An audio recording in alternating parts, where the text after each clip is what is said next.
Live. Okay. What's going on, everybody? Hey, I don't see us on the actual Killer Pizza page, but anyways, I'm gonna check and make sure we are being seen by all you ugly people out there. I don't mean that at all. It's very rude of me to say. But how is everybody doing out there today?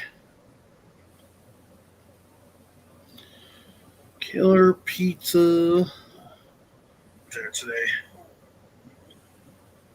Oh, okay. We are live. So I didn't mean to call you guys ugly. I'm just joshing you as it is. But anyways, how is everybody doing out there today? I know, at least from my standpoint, I can't see us on the screen, Carlos. I'm not sure if you can, but it says that we're live. So I can see you. down the bottom.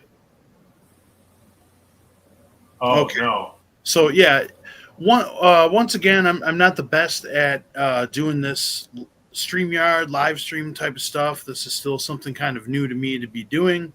But with that being said, this is Total Recall Volume 2. We did our first episode, what was that, back in September? I think so. Been a long time ago, but this is my co-host, Carlos, a.k.a. Easy C.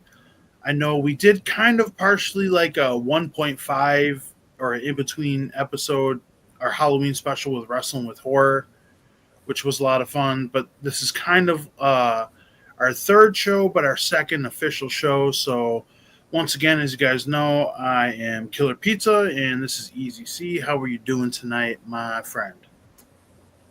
I'm doing good, Ray. Thanks for having me on again. Yeah, definitely. I know we said we're going to be on at 7 o'clock tonight. I am a liar.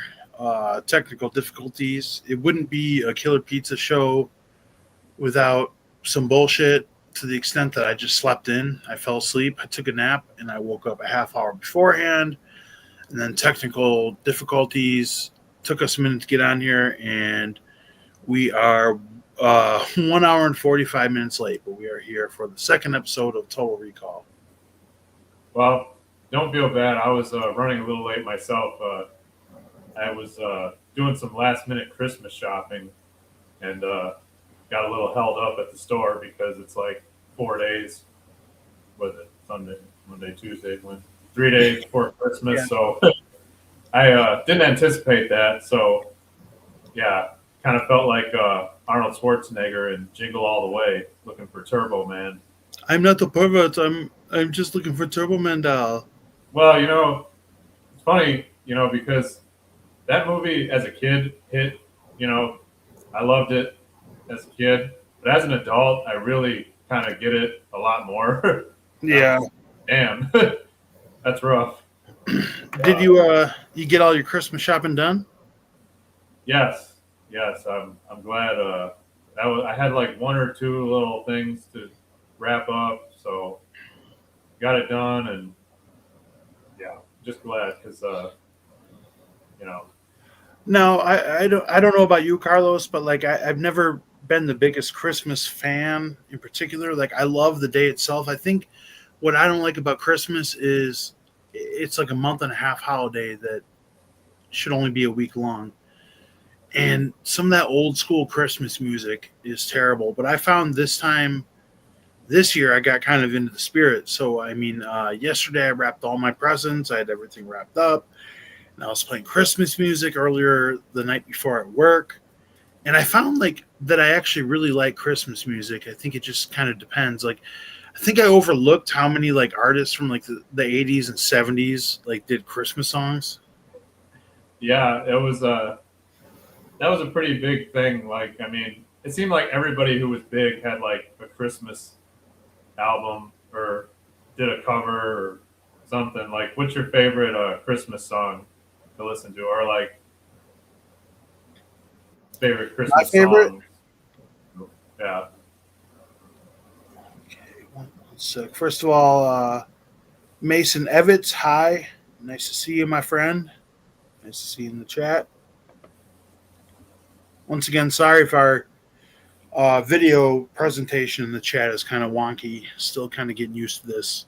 Me and Carlos are not experts, but we got the fucking passion. But Yeah. You might for have to me, help me. I can't see the chats. So, oh, okay. Well, I'll read them out yeah, loud for you. all good. Mason Evans said hi. How you doing? So for me, man, what is the one by the Eagles called like "Baby Come Home for Christmas"? You know what I'm talking about? Um, I don't know if I know that one. That's probably my favorite. And what's the one by Wham? Remember that one? Last Christmas. Oh yeah, that one's Yeah, pretty. that's a gem. I like it too. Guilty, and the video is pretty sick too. Like it's definitely Yeah, I was about to say there's a whole music video to it and everything. the video is sick. I ain't gonna lie. Like yeah, It's like a ski. It's like a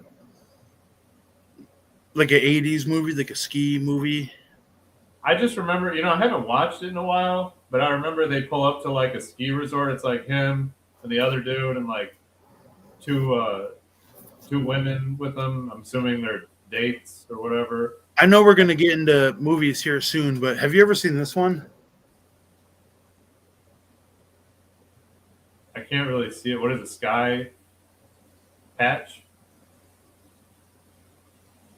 Ski Patrol. Ski Patrol. Okay. Sorry. Yeah, I can't really. You know, like all the stereotypical like ski movies, like all the comedies you see from this. This is like the original. Oh, okay. No, it sounds familiar. Is there any big names in it? It's got the guy from American Werewolf in London is the lead, who did the Dr. Pepper commercials or whatever. Oh, okay. Yeah. I've never seen that. It's pretty much every idea that you would think of. It's like the jocks come in at they run the ski resorts. His like rich uncle or grandpa runs the place, and they want to keep the youth center going for the ski mountains. And if he doesn't beat him in the race, in the ski race on the big mountain, they're going to tear down the youth center and build condos. Sounds like your quintessential 80s. I'm assuming it was made in the 80s. Yeah, 1980. Think how I buy time. 1980. This is definitely the 80s. I'd say early 80s. 83. I was going to say, it sounds like, yeah, definitely 80s. So the lease of the Snowy Peaks Lodge, a popular ski resort, is up for renewal by its owner, Pops Ray Watson. Has no worries about signing a new lease, despite his ski patrol, an out of control group of skiers led by Jerry and the Iceman. The resort has an impeccable safety record. However, a devious land developer has his own plans in mind for the resort, hires a talented young blonde named Lance to undermine the ski patrol efforts to keep the slope safe. That's all it says. It just ends. I think it says they have the blonde. Yeah, right? Seriously. Yeah, gotta love that shit. But yeah, no, I never seen that one, but definitely probably have to add that to the queue. You seen this one, man? Arrow Video just put this out. I haven't showed this on my channel yet, but look at this. Oh yeah, I saw that on your Facebook a couple days ago. I like how they kept it with 1, 2, and 3, and didn't add like all the trash that came after it. You In know, separate boxes and everything. This is a really hard case too. So and there's I that. mean, I don't, I just can't get over like how dope like the first one was. I know there's mixed reviews about the second one. I think everybody agrees that the third one is not great.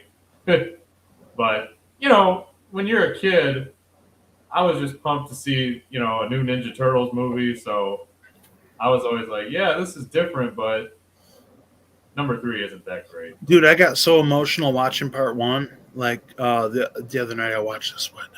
Dude, 1 is like pretty ridiculous. I'm sorry. Pretty Like, mature. It's a lot of people. I never knew this, but I guess number 2.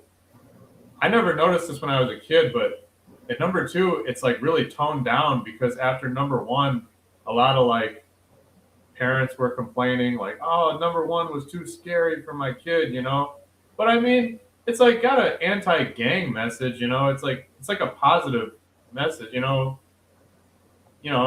to listen to your Yeah, elders. Don't it's join a not gang.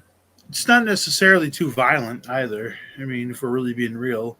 Right. I mean, it was like, I guess it was like kind of dark, but it's supposed to be kind of dark. It's like, You know what kind of had me like tearing up watching it, because for one, when you watch one of these movies that we watched when we were kids that we held like on such a high pedestal, because like I seen someone showed the VHSs of part 1, 2, and 3 online the other day, and it's like when I seen those, I was like, oh yeah, I own every one of these on VHS and watched them all the time.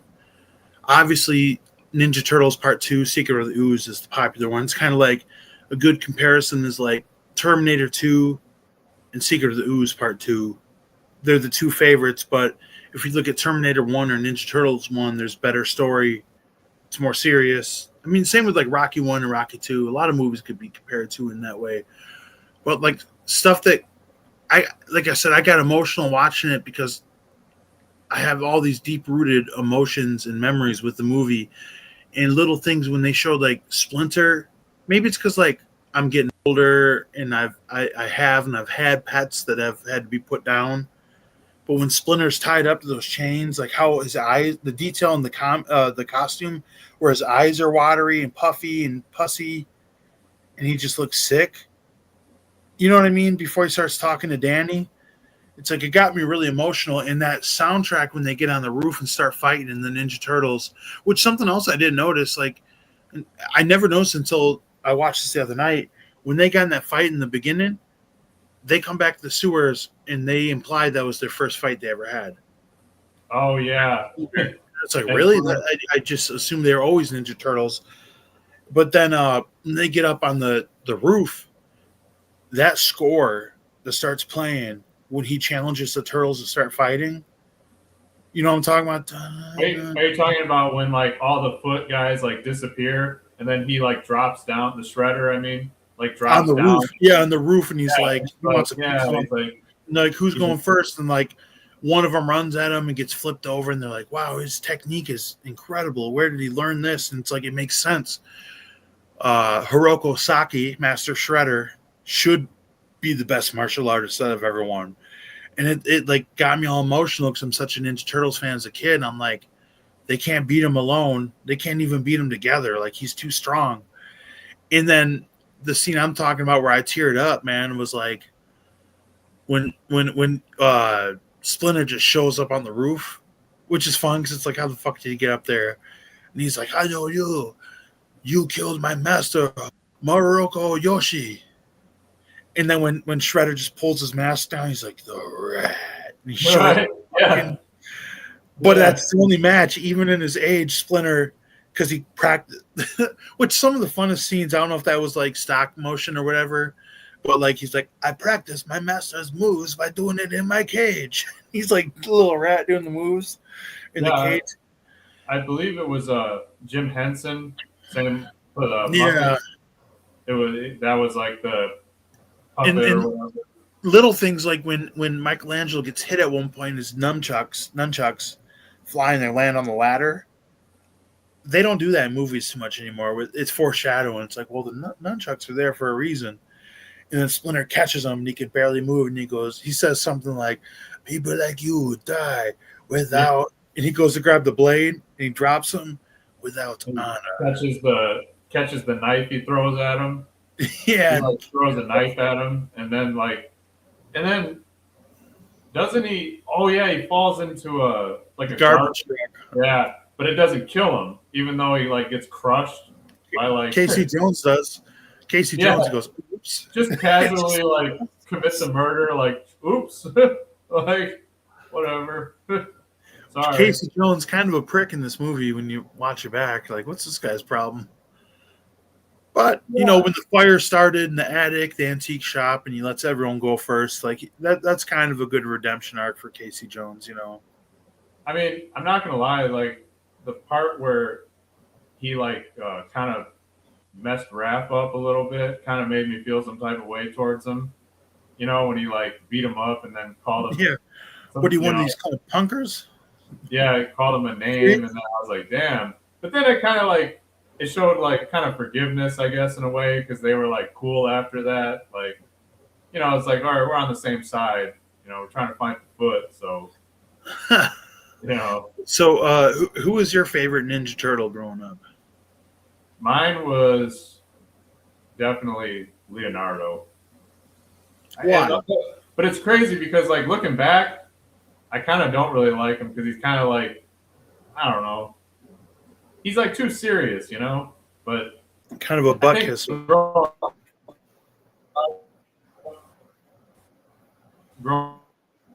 you're breaking up a little bit. I liked him because of he had the two. Can you hear me? You're breaking up a little bit. Two katanas, Katanas. Yeah, that too. He was a little,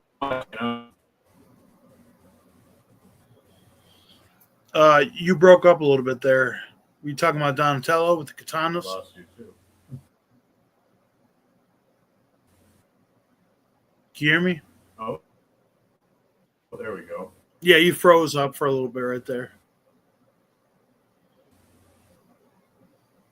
I'll give your internet a second. And I'll let you answer again in a second. I would say my favorite would have to be kind of a tie. Obviously, anybody that knows me would know I'm a fan of Michelangelo. He's a party dude. But Rad but crude. Raphael is definitely my favorite. I think Raphael's cool. I think he doesn't take no shit. He don't give no shit that he can't take.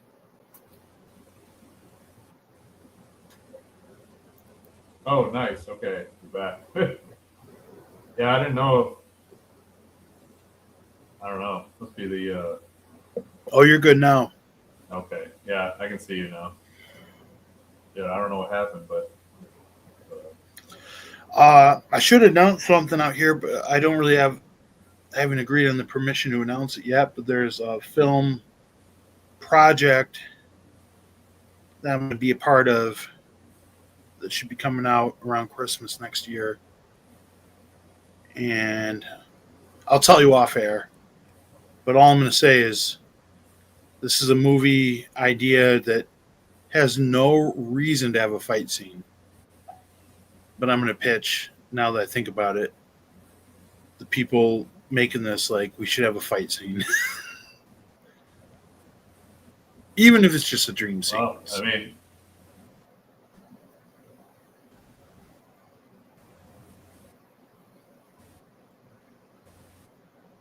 Oh, I mean. Yeah. Damn, I think I lost you again. Oh, there you go. Oh, no, you're good. I was kind of waiting to see if you were still there. Yeah, I don't know if that's. Must be the shredder. I'll tell you right now, fuck it, man. Ain't nobody really watching this shit right now. We literally have 0 viewers. It'll be better on the replay. It's a certain time of night. But we're gonna do Ebenezer Cruz is gonna be the movie with the Ghost of Christmas, past, present, and future, but with my wrestling character as the one that has to learn the spirit of Christmas and forgiveness and all that. So you're well aware of that classic story. Okay, so it's like Christmas. Yeah, the Christmas story. The Christmas Carol. Yeah, so there's not really any reason. I actually never saw that movie. You've seen Scrooge with Bill Murray, right? I mean, but that's one of those. No, I'm going to make a real controversial statement, man. I don't know if I can, but I don't think Bill Murray's that funny.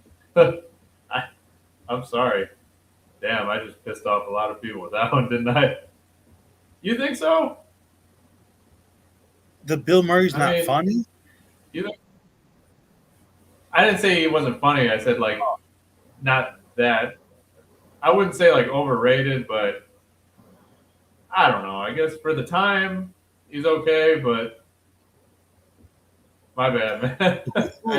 Who's rated enough then? If he's overrated, who's in the spot where they should be rated. Like Well, I mean, if you're talking about that time period, I would say like John Candy. Uh, well, John Candy is very underrated. I'll give you that. John Candy's yeah, one of the funniest guys of all time. I know we don't really care for this guy much, and if he's watching, he'll get a sparkle in his eye when I say this. You know who reminds me of John Candy? Travis. You can see him wearing the same. You can see him wearing the same outfit too, right? The big detective jacket and pork pie hat, like to go babysit like a niece. yeah, and like no matter how bad he like messes something up, you're just like He's like electrocuting himself, and yeah, his fingers out of the socket, but then his legs getting tied up by the vacuum cleaner wire. Like whoa. yeah. It's just like whatever. We still love the guy. What can That's I kind say? of the comedy I miss, man. Like the comedy I miss is like the tropes of that, like when he's on the skis and like he does like they take off before he's meant to go, and then like he loses one ski, he's going 1 foot, like jumping over jet skis and shit. Like Yeah, yeah. No, definitely. Like I said, I guess like that's more of a different type of comedy. I guess it's more like physical comedy. Bill Murray was more like, more you like know, satire, like a sarcasm to him. yeah. I don't know. Sorry, man. I hate to be like, you know, I can see like if you think like Bill Murray comes off like he's too cool for school, like I can see where he's kind of annoying to some people. yeah, like It's not for everyone. because like I've watched his movies with like, like other people who don't really know him, and they're like, this guy was like the funny guy back in the '80s. I'm like, He's yeah, kind of like he was kind of like in the position that uh, Adam Sandler put himself in the late '90s, early to mid 2000s, where it's like, why is Adam Sandler always in the position of like getting all the girls and like he can like knock out people and he's so tough and cool, like he's well, yeah, definitely back in the '90s, like Adam Sandler couldn't lose. I mean, dude was just knocking them out like back to back with hit movies. I think he kind of slowed down in like the 2000s, in my opinion. Like Mr. Deeds was like the first one that I was just like, eh. yeah. That was like I think we talked about that before. Like we were like the only two people who were like, yeah, Mr. Deeds, not that great. Like, Yeah, a lot of them then, man. But you can't deny, at least for me, like the stuff he did in the '90s. oh Like yeah, no, for me, I'd say because if you look at it this way, Billy Madison, Happy Gilmore, Wedding Singer, Big Daddy, Big Daddy, and I'd say Little Nicky. Like those Little five Nicky. alone, they were within what 5, 6, 7 years. The Longest Perfect. Yard was pretty cool, but it was like kind of more a little Never more seen serious. Never Yeah, seen it. Longest Yard. Never seen it. Oh And man, it's a great movie. you know who keeps up with Adam Sandler a lot when it comes to like '90s movies too? Like fucking Jim Carrey, bro. The Yeah, three I was. movies he did in 1993 alone, what was it? He did Ace Ventura, Pet Detective, Dumb and Dumber, and what was the third movie he did in '93? Uh, There's one more he did. The Mask. I think so. Maybe I feel like not. he had another one. Not Liar Liar. That was like kind of more Liar, liar. Liar Liar was that Funny, shit. man. Remember the Oh, scene? the cable guy. Yeah, you remember the scene when he tries to write that the pen is red? It's royal blue. Yeah, no. He I Ace Ventura, Pet Detective. As we know, wrestling. You guys know I'm a professional wrestler. Professional wrestling can be predetermined. Most of the time, it's a real fight. But it was around like the Halloween show, and I was talking to my tag partner at the time and the boss's sister, and I told them I was going to do Ace Ventura spot in the match, and I forgot, and they gave me shit for it. And they've been wanting me to do it ever since. Like when he does the football scene, when he's in the mental hospital, I was gonna run the corner and like give them like a big elbow in the corner, and I'd say, "Let's do that again in slow motion. You remember when he does that deal with the football? And the best part is like when he's like snarling when he's bringing it back. He's like, Yeah, he had those like uncanny facial kind of like, you know, part of it was his like facial. What do you dude, call they're it? the scene in Liar Liar when he's kicking his ass and the guy, says, "What are you doing?" "I'm kicking my ass." But there's a scene where like he's in the courtroom. You remember when he's in the courtroom and he can't tell a lie, and the judge asks him and he has to tell the truth and he can't. So he's doing everything he can to like not tell the truth without saying words. He's like, "Sha-la-la-la, hoo-ba-da-da-dee-dee-doo-ba-ba." And there's the one part he like pulls his eyelid up. The Undertaker, you can see the whites of his Puts the eyes. fucking soap in his eye. He's got his nose. I think he's got his nostril up too, and he's like, Oh yeah, when he's trying to like mess with that lady, he's like, yeah. like, But he makes that sound like where he goes high pitch. He's like, Gerard. It's yeah. And then she's like, "You want to play hardball? I'm game." And he's like, "You want to play hardball?" Like he like so mocks fucking her, stupid.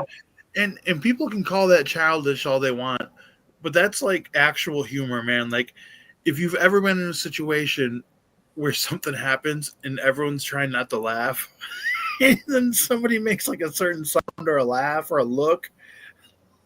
No, I think the funniest scene of that movie was when he like roasts everyone individually at work. He's like, "Loser, wimp, degenerate, slut." Like, remember when they're in the conference room?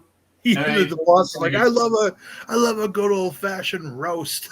Yeah, that was like his boss, and he was like, the lady tried to set him up and was like, because she thought he would get fired by doing that, and then he's like, "I love this guy," like that shit was He's so like, this funny. guy hasn't been late in 5 years or whatever. Like when he's in the elevator and he's like, he hits on the girl earlier, then he can't tell a lie. Oh He's my like, God. your boobs are huge. Yeah, like yeah, that was pretty damn funny. Like when I guess back then, I hear at times when people ask like what movie could be redone, and I'm like a big person in the sense I don't think all these movies should be redone. We should do like new movies, and I would throw Liar Liar or something like Liar Liar would be fun to be redone again if you could possibly find the right actor to do the role. That would be funny as fuck. Like my buddy Ant, aka Caesar Asher, he brought up the best point when we were talking about this maybe like 6 months ago. He said The Warriors.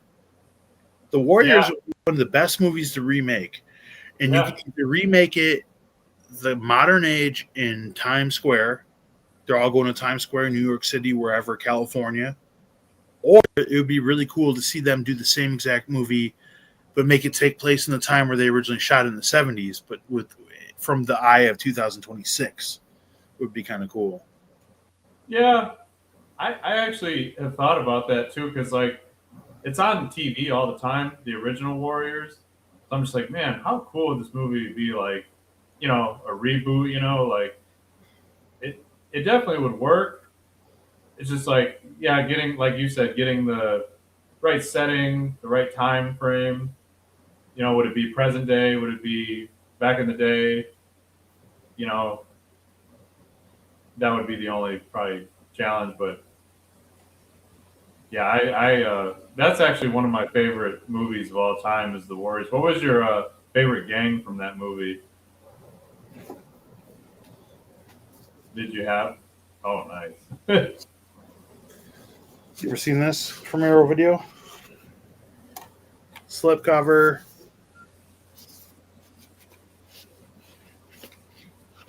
4K. Oh yeah. Yeah. I don't have a favorite gang. I've probably only seen this movie twice. Really? I'm not a fan. Oh yeah. I guess. See, I wouldn't say I'm like I would say I'm a fan of the movie. I mean, I had the video game when I was in high school and shit. Oh, bro, dude, I've been waiting to tell you about this. I bought this new handheld system for like $70. I think it's called like the R36 something. Got But all it's the got, retro games on it. yeah, it's got all the arcade games. It's got all the Nintendos, all the Sega Genesis games, uh, Nintendo 64, PlayStation, all the games on there, like 60,000 or 20,000 games. I was Oh, just I was laying in bed last night thinking about it. I was like about the games. I was like, man, I could play Scarface from PlayStation. dude, Scarface from PlayStation. I'm so mad that I sold that game back. I should have kept that game. That game was so fucking sick. Hopefully, it's got PlayStation 2. I can play Fight Night Round 3. And then with like N64, man, it's like Mario Kart 64, Star Fox, Conker's Bad Fur Day, all the Donkey Kong games, Mario Party. Do you remember how much fun we used to have playing fucking Mario Party at my apartment back in the day? Yeah, That is the funnest games to play with people. It's literally a board game come to life. I gotta say that was like the thing about like all the GoldenEye. It really got you to like play with your like Friends, yeah.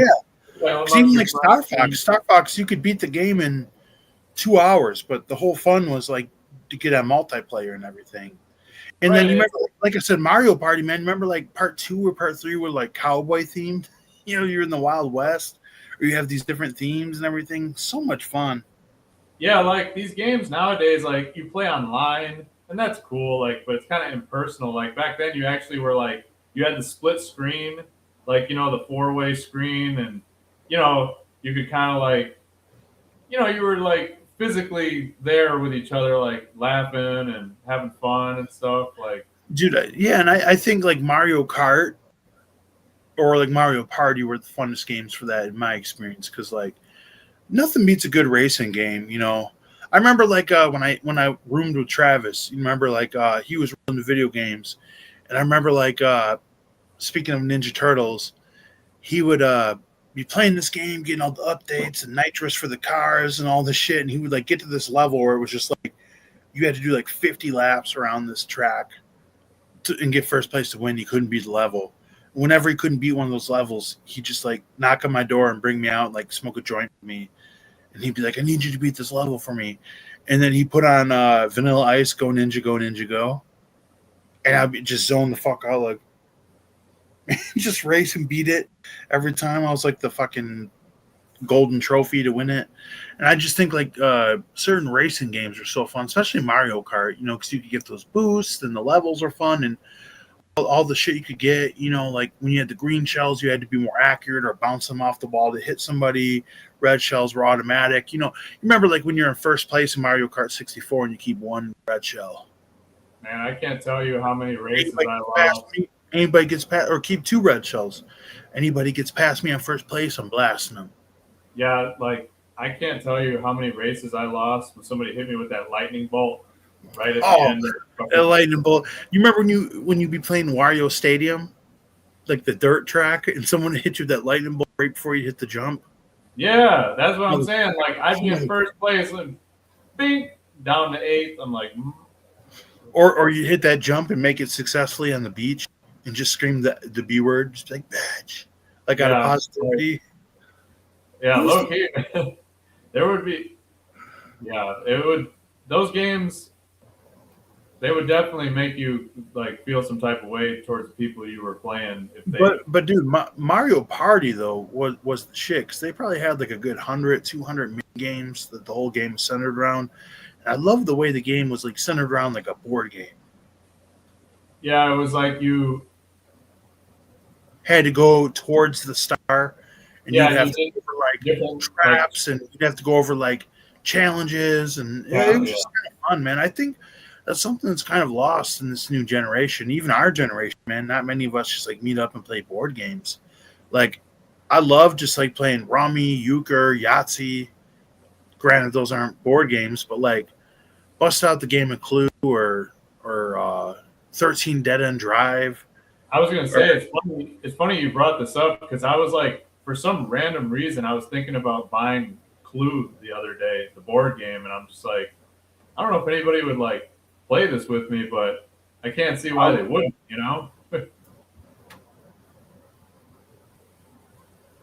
I think it was because the movie was on TV with Tim Curry. So I was like, oh yeah, Clue. I remember that game. That game was a lot of fun. Uh, where's that?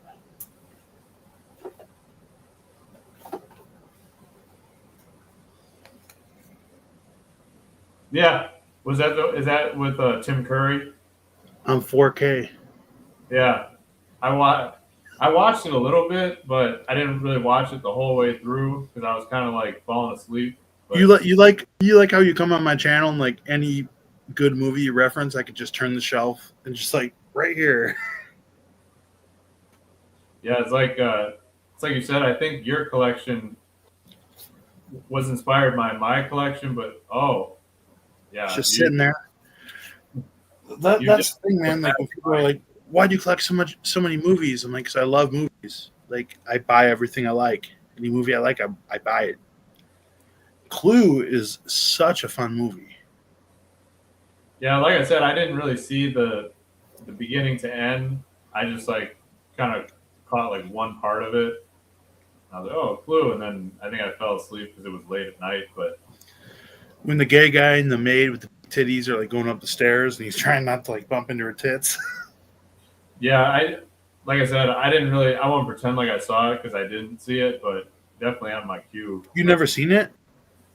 No, it was. Dude. So okay, a couple things. Two things I'm gonna say, and then I think I gotta take a piss real quick.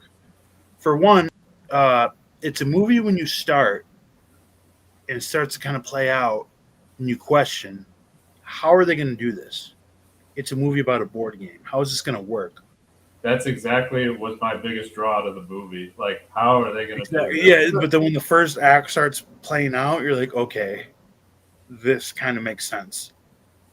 And then it kind of falls into a movie where I'm the type of guy, if I can I'd like to watch a movie and be able to figure something out. Like what's going to happen next? Can I guess this? Can I guess that? But there's a select handful of movies that I'll watch where it's like I have to tell myself like don't worry about what happens. Don't stress about it. That will happen to me. I will stress watching a movie like, "Oh my god, what's happening next? What's happening next?" Which if there's a suspense element that you're stressing on, I think that's a good thing in a movie in a way. But this is one of the films where it's better just to let it go. And it's like, okay, I'm not going to worry about it. I'm not going to stress. I'm not going to try to figure it out. Granted, the Clue, it's fun to try to figure it out, but it kind of lends itself in a way of like, let me just sit back and see how this unfolds. Yeah, Maybe rather than stressing it, I would say it's more like I have like hinkering, like, oh, I think this might be Colonel Mustard. That's the guy, or so and so, and then you just kind of sit back and watch it happen. And I will say one more thing: there is a scene in the final act by Tim Curry that's his greatest performance ever in a movie. oh, I like I said, I didn't see it, but I know what to look for now. You know, Let me see. I might. Okay, never mind. I thought this might have a digital code. hmm. It's probably Yeah. on Tubi. It's probably on Tubi because everything good is on Tubi. Well, I mean, yeah, that's what it was on when I saw it. I'm telling you, man. Tim Curry has a point in the third act where he reenacts the entire movie from start to the point he's in. Good 80 minutes into the movie within 3 minutes. Hmm. Yeah, I mean, he's definitely.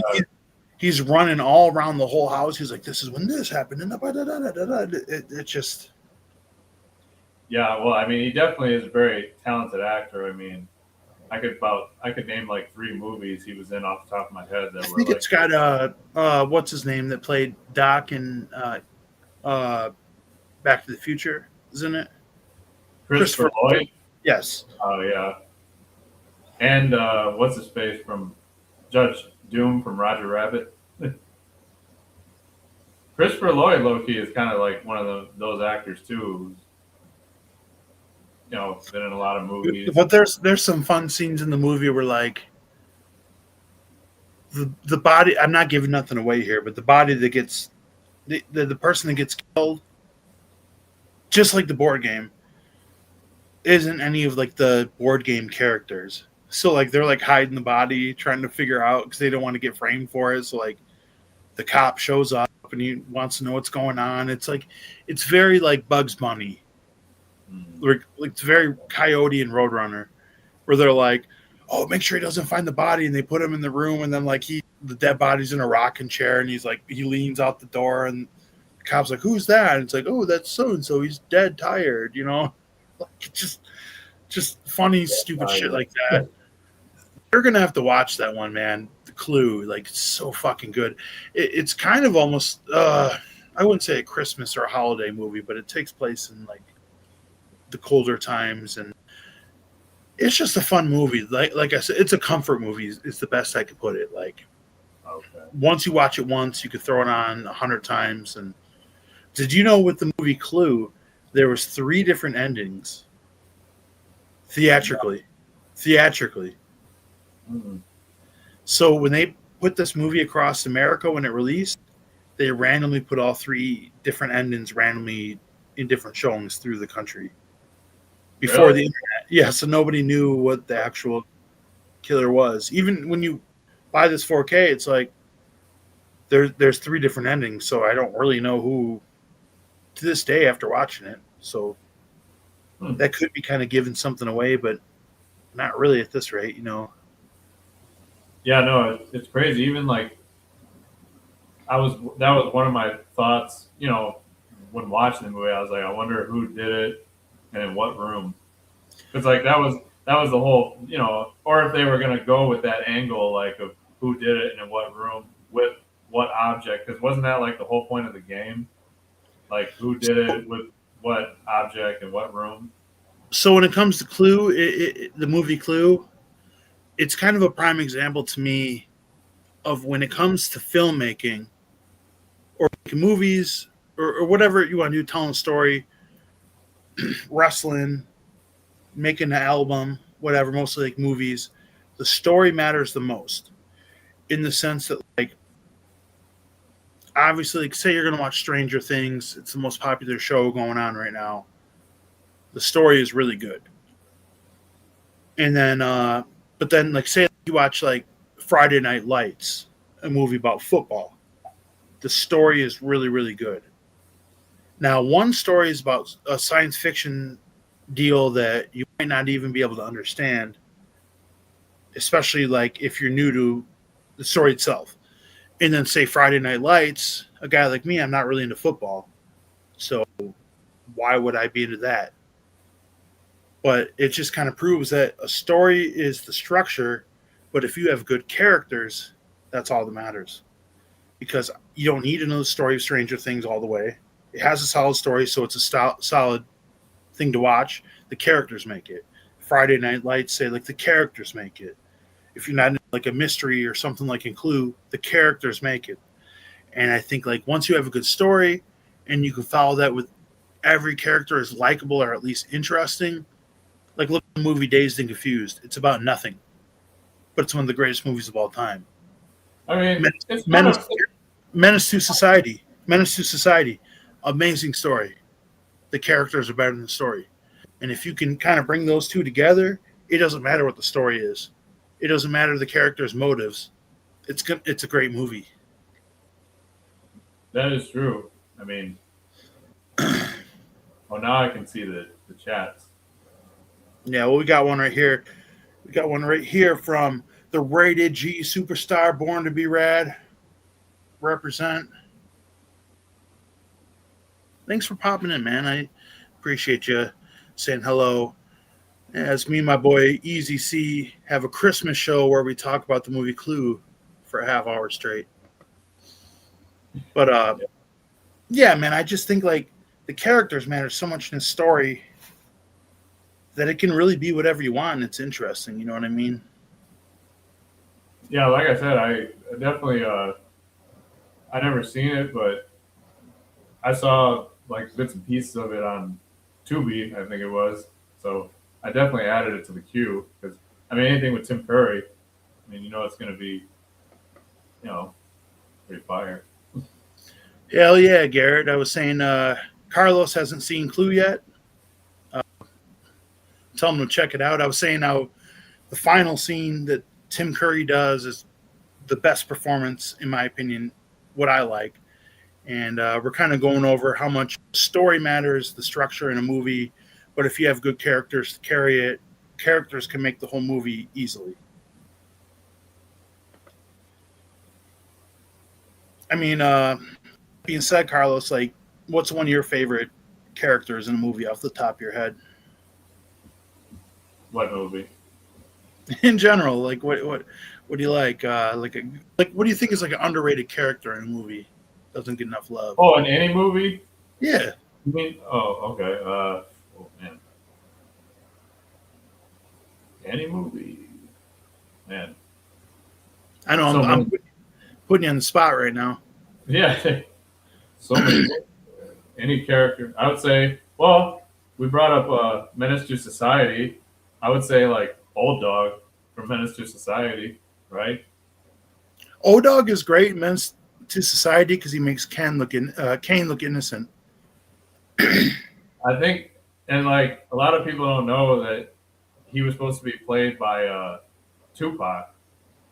I think. Yeah, that's right, isn't it? He's really good in Dead Presidents too, which is another movie that could use a Blu-ray release. Even though Yeah, he gets punked out the whole movie. that always bothered me about that movie. That he took so much shit the whole movie and just never got his like he just got it the whole movie. What a terrible plan they had too to rob the bank. Well, I think it would have worked had it not been for that one guy, the preacher guy, who kind of like was giving out all the money to everybody. Yeah, the dude that had the detonators too kind of fucked things up as well. Oh yeah, he blew up the whole damn truck. Like, and I think Chris Rock said that too. Like, man, you blew up the whole damn truck. What's up, Nick? How you doing, brother? How are you, man? We're just chilling over here. It's funny. We did this Christmas episode, and we're 47 minutes in and have not spoke about Christmas at all. I got him. Well, I guess kind of a little bit. We talked about Bill Murray and Scrooge, right? Yeah. Which, And if we're going to go that way, that is one of my mentions. I never seen it, so I can't really. I don't want to give too much away, then, man. This is so good. It's pretty much what is it? The Christmas Carol is the movie that's based off of, where Ebenezer Scrooge, I should say, meets the Christmas ghost of past, present, and future. Oh, He's this big fat cat that runs this TV studio in New York City, and he doesn't give a shit about nothing. And it follows the exact way of the story, and he has to learn the lessons of his wrong ways. Very fun movie. I think this is actually the first movie Bill Murray came back on after he took a little break from acting, too. okay. Yeah, like I said, definitely know of it. Just never. I don't know why Bill Murray movies weren't a big draw for me when I was like a kid. I don't know. I get it, man. I really want to watch Lost in Translation. I've never seen the movie before, and I think it's more of like a serious Bill Murray movie. It's kind of been on my radar lately. We got Nick says, just got through watching Santa Slay with Goldberg. You ever seen that one? No, but I know who Goldberg is, so I can imagine like. Yeah, Bill Goldberg. That's funny, man. I'm gonna watch a couple horror-themed Christmas movies. You gonna watch any horror-themed Christmas movies at all, Carlos? I know you're not the biggest horror guy. Honestly, I can't really like. The only one I can think of is like Black Christmas, but obviously I learned my lesson watching the the remake. the Oh, it's remake was. terrible. I think we both agreed that that was not very good, and so I was going to give the old one a chance. You know, Have you seen it? I haven't seen the old one. No, but it's okay. Is it better than the new one? 100%. Yeah, The newest Black Christmas is known as one of the worst horror movies of all time. I throw my hat into the ring for that boat. If anybody wants to see my review on the newest Black Christmas, look it up on my channel. I was pretty mad after I watched that. I was like, Well, my review, I never watched it, actually. I watched part of it and turned it off. And my review was just smashing the movie with a sledgehammer. That was my Yeah. review. well, I'm just like, I like to give every movie the benefit of the doubt. Like, there hasn't been very many movies in my life that I haven't been able to complete just because they're so bad. One was The Fifth Element. Another one was Judge Dredd. I've never seen The Fifth Element. It's I couldn't get through it. I mean, like I said, there hasn't been many movies that I haven't been able to finish, but that was definitely one of them. But yeah, I'll definitely have to check out the old Black Christmas. Don't mind me, I had to plug in my laptop, my It's charger. okay. Since you mind if I show a movie that I like to watch around Christmas or Of Christmas? course not, man. Hang on, let me grab it real quick. Hang on, 1 second. He's going to get his butt plug. See, now why did you have to tell it? You guys, while he's up, check this out. I haven't shown this anywhere. I got this from, I think, Fright Rags.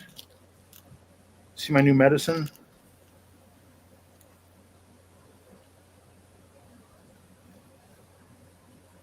That Klonopin?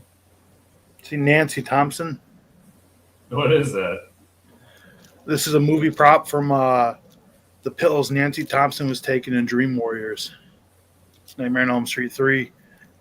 Oh, okay. Repress her dreams. So I thought this was pretty cool. I got my Nightmare on Elm Street box set right here, and I got it right next to it. Nice. Speaking of box sets, check out this box set. One of the greatest Christmas box sets of all time. And I think these days it's finally just starting to get its props as, yes, it is a Christmas movie and one of the greatest of all times. Die Hard. Dude, you're about to set me off talking about this shit. The series Die Hard, not just Die Hard, but well, I guess 1 and 2 are There's like. the movie series. I thought you were gonna say there was a show. Oh no. There was a PS2 or no, a PS1 game that I wasn't aware of back in the day of Die Hard, but I never got a chance to play it because I didn't have a PlayStation. But apparently, it was pretty good. So, yeah, Die Hard 1 and 2 could be considered a Christmas movie, and I have a lot of appreciation for number 2. I don't know why. I just maybe it's getting older, but I just do. But I know everybody wants to talk about number 1. And number 1. I'm glad we talked the other day. You were saying you weren't going to go too hard talking about part 2 because I don't remember anything about it. I think I've only seen it once or twice. I was the same way when my introduction to Die Hard was when I was like 8 years old watching Channel 50, UPN 50. You guys remember UPN 50? The channel? Anyways, it was like Channel 50 on basic cable. Anyways, it was Channel 50. The first part of this movie I ever saw was Hans Gruber falling at the end when Bruce Willis unfastens Holly's watch, and he falls, and there's that shot of him like, oh, that was the first time I ever seen apart from Die Hard, and I was like, what is this movie? Like, I have to see this movie. So I went to Suncoast. Remember Suncoast Video? Yeah. And I was was that in the Pontiac Mall? Yep. Summit Yep. Mall, right? Summit Yep. Mall. Mall. Yep. Took Remember me how all good the Summit time to Mall Summit was, man? Mall. That was right around. You'd get past the food court, you get past the Pokemon store, and It then was you'd have next to like a the Claire's on the right around the corner where your sister would always stop, and then there was that set of stairs, and you turn right, and then around that corner, Suncoast Video is on the left hand side before the next set of stairs, right? yeah, and I believe it was next to like either a Payless or a dollar store or like a pizza place or something. But anyways, no, I went in there and I told the guy like I couldn't find Die Hard, and back then you know how they would order you stuff if they didn't have it. So he's like, oh, I can order it for you. I was like, okay, cool. So he ordered it for me, but when it came in, it was the box set. It wasn't just number one, and I was like, oh damn. And You're like, he's there's like, three more. pretty much. Yeah, back then it was only three of them out. With a Vengeance was the newest one, and I'll never forget this. The dude was like, "Which one's your favorite?" And I was like, kind of embarrassed. I was like, "I never seen any of them. I just wanted to buy them, just to see them." And I was like, I just like came clean. I was like, I never seen any one of them. And the guy was real cool. He's like, "Oh," he kind of laughed. He's like, "It's okay, man." He's like, "With a Vengeance is the coolest." And I was like, "Okay." And I kind of like remember watching it, and I remember watching With a Vengeance. When I finally got to With a Vengeance, I was like, huh. It was kind of like the fist with your toes part on Die Hard. I was like, huh, son of a bitch. like, like, damn, he was right. With a Vengeance is pretty cool. like, I don't know. Oh, yeah, definitely, man. Man, Yeah. Die Hard.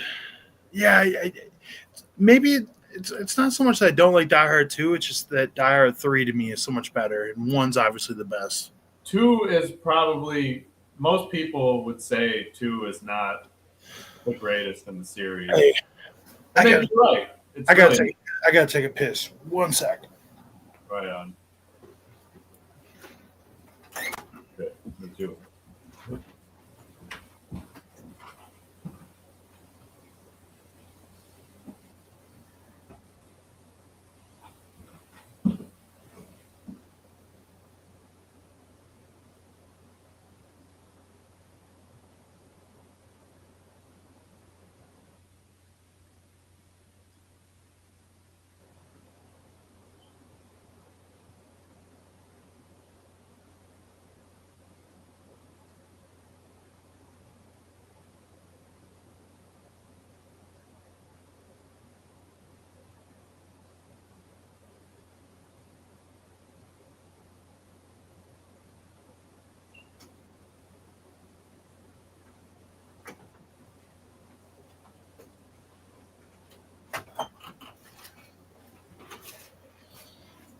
Ugh. Where'd he go? Luckily, the bathroom is like right outside of my room, like 2 steps. Nick, I like the 2006 Black Christmas. Have you seen it? I've never seen it. It's one of the movies that needs to be Oh, put up on Blu-ray.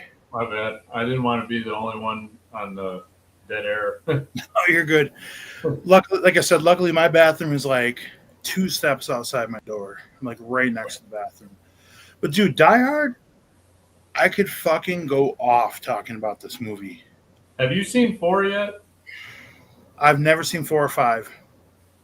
Five, you could probably skip, but Let me four, say this, man. When people say Die Hard is not a Christmas movie, I think that's been settled. It is. it pisses me off, man. I just heard something that Macaulay Culkin said. He's promoting his new movie. He says Die Hard's not a Christmas movie. It doesn't need to take place on Christmas. He says Home Alone Home Alone is a Christmas movie because it couldn't take place on St. Patrick's Day. It's like you're fucking tripping. Because for one, Home Alone could take place any time of year. All it takes is your family to leave. That's it, right? I don't know. I don't know if Home Alone would work on. Why not? He's home. Think of the name, Home Alone. Yeah, but the whole point is like, which brings me. I'm glad we're talking about this because that was one of my movies. But Home Alone. You're telling me Home Alone couldn't take place in February? No, Say the because dad, the no, dad says it's way too cold here in Chicago. We're going to go to Disney World, and no, then man, they leave him behind. no, man, it couldn't because the whole point of Home Alone is he He's like home alone. no, but check this out. He says, I hate. He's glad that his family's gone, right? He's like, hell yeah, they're gone. They're a bunch of fucking assholes. Screw them.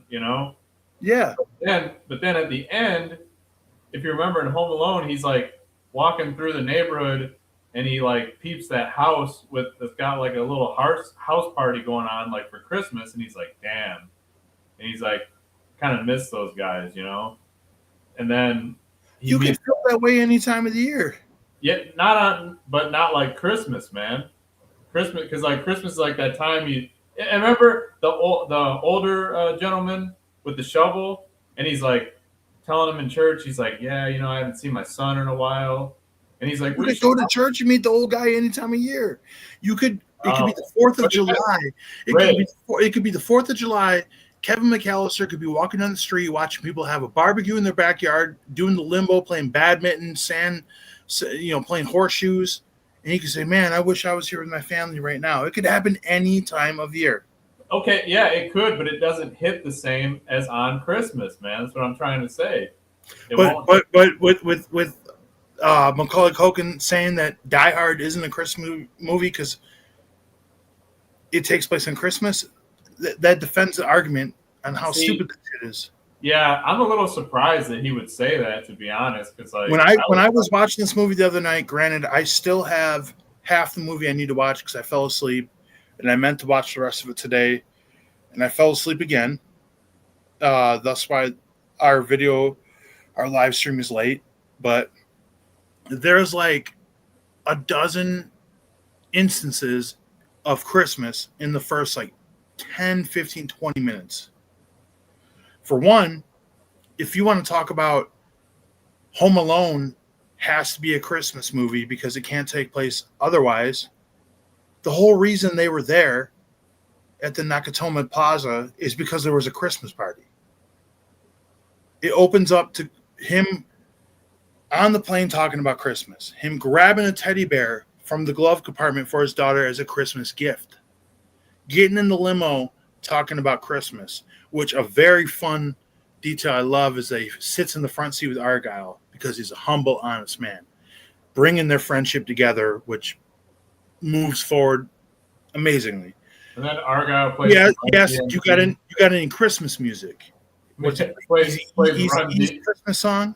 Run DMC. Yeah, Run DMC Christmas song.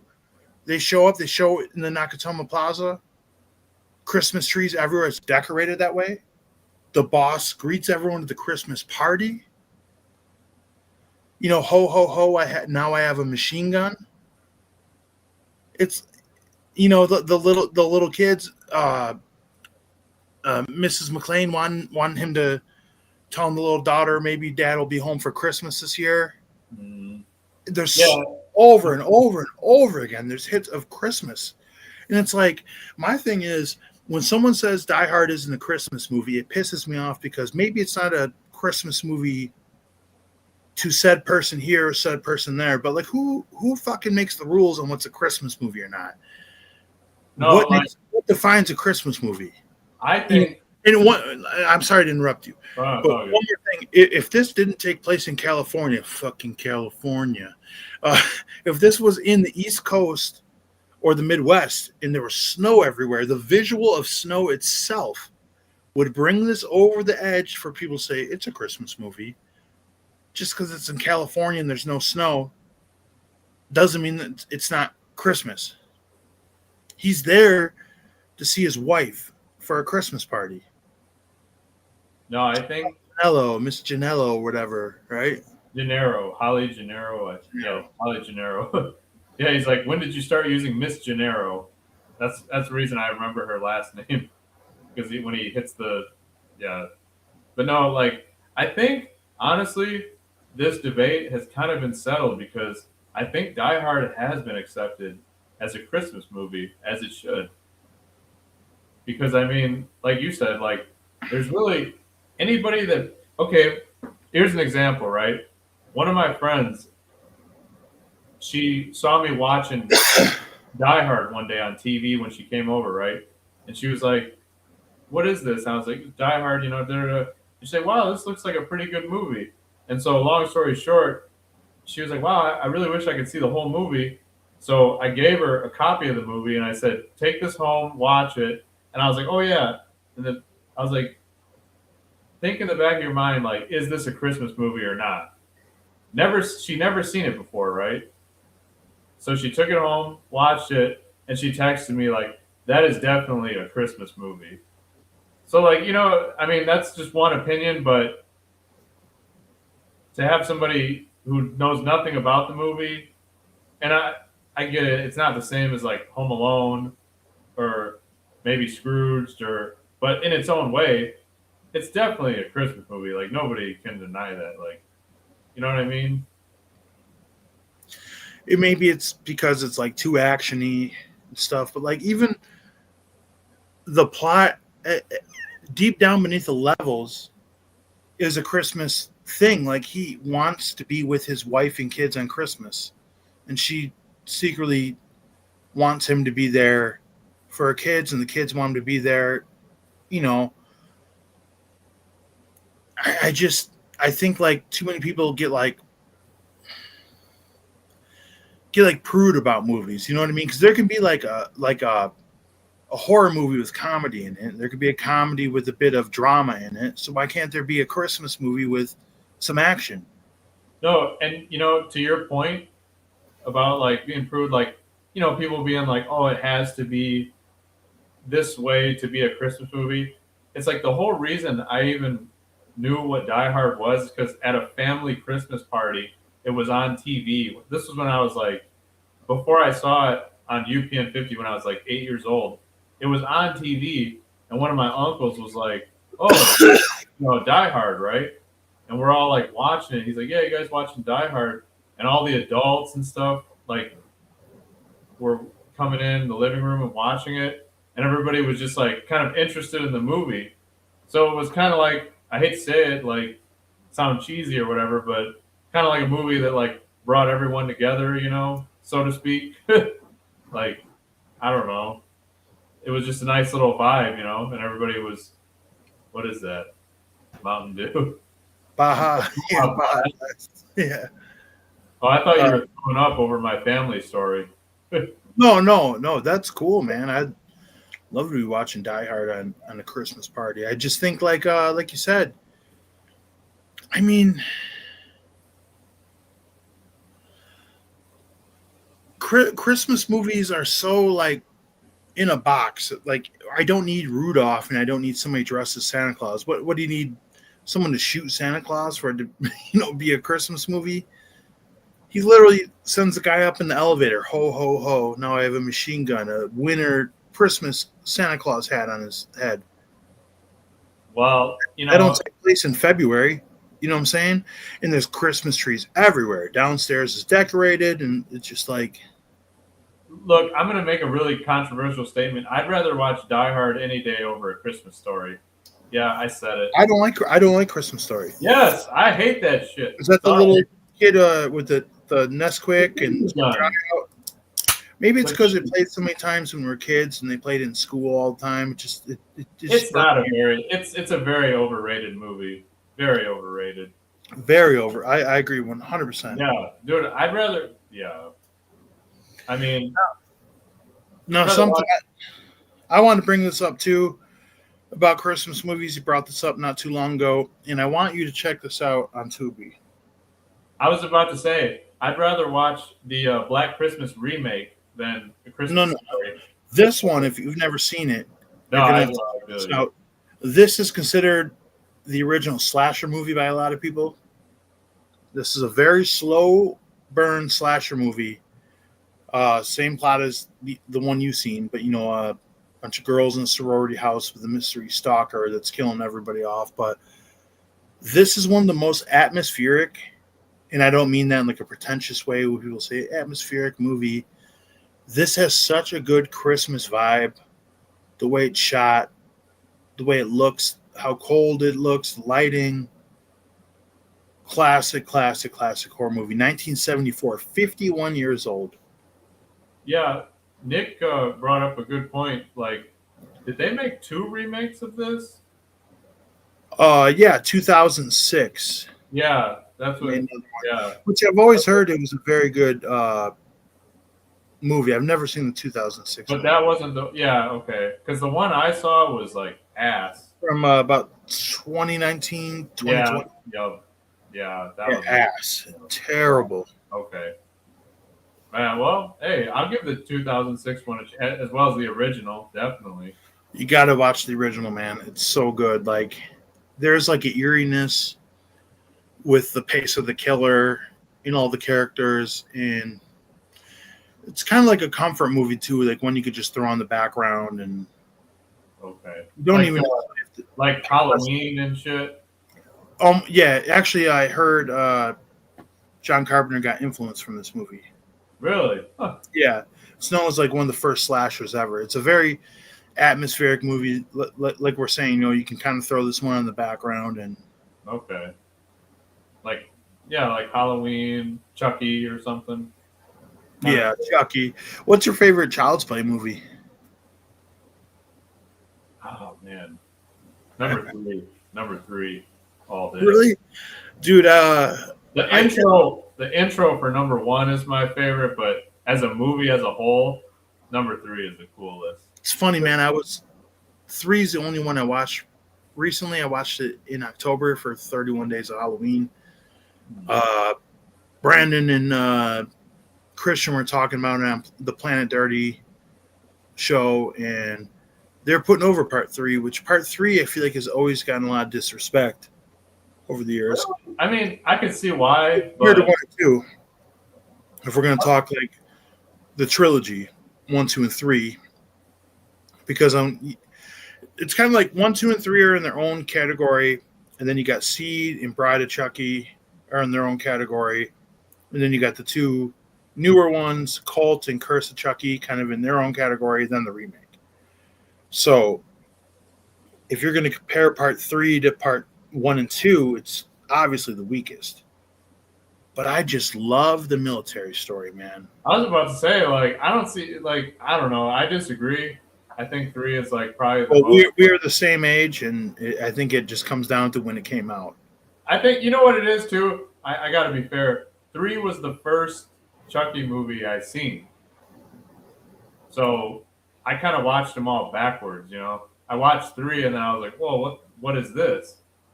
I gotta watch more. Then It's not funny when you watch like a horror franchise backwards. Backwards, yeah, right. You kind of like are like, oh yeah, this is what they were talking about. Or like Friday the 13th, like just watching random ones.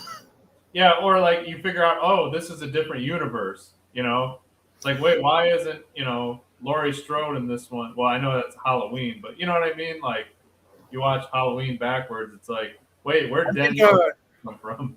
I think the Child's Play franchise is one of the most consistent horror franchises of all time. Yeah, it's like Andy Barclay, and then think about it, man. 1 and 2 are both equally as good. It really depends on what you think, which one's better. 3 is pretty damn good. Bride of Chucky, for what it was when it came out, for that new metal era. Bride of Chucky is actually Brian. It wasn't Brian Hughes. No, it was I don't know. It was a fun movie. Seed of Chucky's terrible. Yeah, I'll agree. Curse of Chucky, I don't know if you've seen it. It's pretty damn good. Cult of Chucky, pretty damn good. Huh? You like that one? Curse of Chucky? I didn't like it. I loved it. I loved it. I didn't like it. I thought it was like, how do you feel about the show?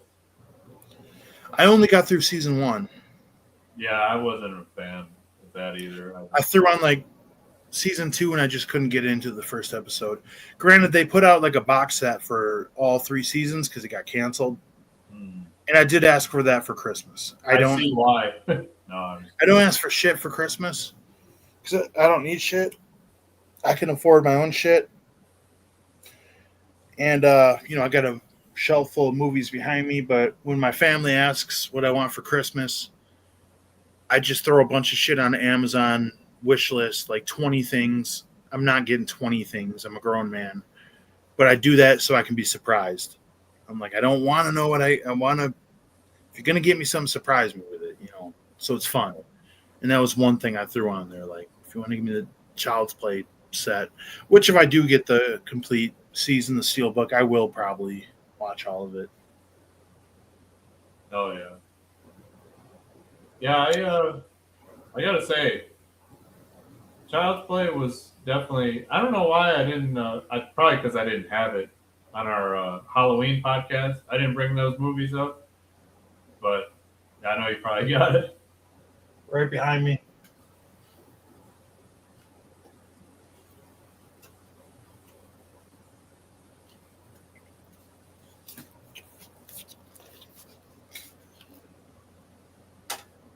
Nice.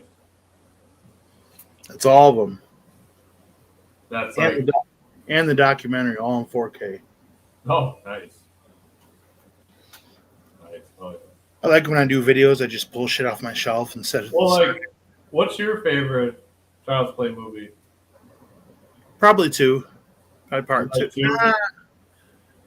I like the end in part two better, but probably part one. Yeah, the opening in one is second to none. You ever see that photo I got where I took a photo in Chicago outside the apartment that the babysitter got thrown out of? No. That's on the cover of part one. Oh, Aunt Maggie? Yeah. So it's crazy how I remember the name. Huh. Oh, right here. Oh, that's the fucking remake. Yeah. I don't know where my part one is. But yeah, that big ass apartment building, that was pretty cool. Yeah, it's like a brownstone somewhere. Yeah, the structure on the outside and it's like the corner building. That'd be so cool to like fucking live in that apartment. It's probably like $1 million gajillion now because of the movie. I love the footprints of the shoes, I just that opening, man, is something else. That opening is better than like most action movies these days.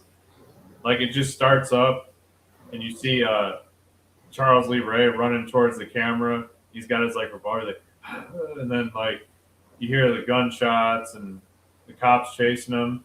Like, give it up, it's over. Now, what's his name that plays Charles Lee Ray? Does the voice? It's Brad Dourif. Brad Dourif, yeah. Now I know you don't go to like many Comic-Cons or conventions, but I would say if I had a wish list of like someone I'd want to meet the most at a Comic-Con, he's probably right up there. Yeah, he doesn't really do too many public. I've never seen him at one. Even like the Rob Zombie Halloweens 1 and 2, which I can't stand. He's the best part of both those movies. And have you ever seen Exorcist 3? I was just gonna say the other day, once again, same channel. I was like, better than the original. But I didn't even know. I was like, wait, this guy sounds really familiar.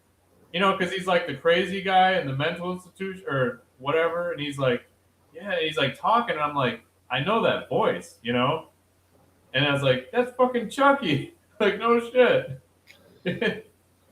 His daughter plays in Cult of Chucky and Curse of Chucky in the show. The girl in the wheelchair, that's his daughter. Well, in the movie or the show? Both. Oh, okay. Well, yeah, I don't know, man. I just couldn't get into either of those. I don't know why. I think it just got too. I don't know why I just got too far away from it. The original point, I guess. I don't know. I think it was fun for me because compared to like Bride and Seed, they finally got back to where I thought they should be. Okay. Yeah, maybe I don't know. For me, I wasn't entertained. I don't know what it was. Maybe too much. Fair enough. You know what I mean? Like I hate to say that as a movie person. Like I wasn't entertained. Because sometimes the entertainment is in the substance or whatever. But I just I was like, this is boring. I don't know what can I say. It was just boring to me. This is my thing lately. Like when someone tells me their opinion, I like to just shake my head and look at the floor like, Did I disgust you? yeah. So I got another one for you, man. Which this box set's kind of cool. Oh, is that the? This has on 4K Batman 89, Batman Returns, Batman Forever, and Batman and Robin. And when I'm talking about those 4 titles, clearly I'm talking about Batman Returns. I'm glad you brought that up, man, because I was totally gonna bring Batman Returns as a Christmas movie, as something I like to watch around Christmas, because it definitely takes place around Christmas. But I wasn't sure, Batman is kind of either you love him or you hate him, the movies. Yeah. Some people like the Marvel universe. Some people like the. Yeah, I don't like any new superhero movies, but this is like 89 to 97, so it's hard not to like in our age range, Oh, dude, no, Batman Returns is my favorite, like Batman movie of. Might be my favorite Tim Burton movie. Really? Well, awesome, man. See, I never knew that about you. I really never knew that. Well, that Nightmare Before Christmas is one of my most despised movies ever. I think, yeah. I hate it. I think we pissed off a lot of people talking about that on the Halloween podcast. We did? I forgot we talked about that. Yeah, it's like I think you, me, and Pete talked about bunch of weird bitches and Nightmare Before Christmas pajama pants and tattoos that followed. Yeah, I'd say probably the Batman movies and Beetlejuice by far is the best Tim Burton movie. Well, see, the thing is, people didn't start jumping on the Batman movies till like Heath Ledger played the Joker. Which kind of like it's like, dude, you're not like a diehard fan, or I don't want to say diehard fan, but it's like how many people know about the Heath Ledger Joker versus the Jack Nicholson Joker? You know what I mean? Yeah. It's like when when you're talking to somebody who knows about the Jack Nicholson Joker, you're like, okay, like yeah, you know about Batman, Or the Danny DeVito Penguin. Remember the penguins? The penguins all had the bombs on them and stuff. Best penguin of all time, in my opinion. Actually, Danny DeVito, you talk to any of my friends, they'll be like, I've always told them, one of these Halloweens, I'm going to be the Danny DeVito penguin from Batman Returns. Like, seriously. I will pay you money to be the Danny DeVito penguin. How much? We'll find out next year. Because that's so over the top. Like, I was about to say, I'll do it for free, but if you're paying, shit, no. You would look fucking crazy, man. No, I definitely know a guy who's a professional movie makeup person, so it's always been in the back of my head. I'll have to pay him. Put it this way, maybe you can just pay for the makeup to be done, because that's a lot of makeup. Well, we're gonna have to definitely find the right Halloween party then. Yeah, seriously. I don't know what I'm going to be next year for Halloween. I don't know. Maybe Apollo Creed. Do blackface. Yeah, I'm not touching that one. Not touching that one. Sorry. I know. I just bought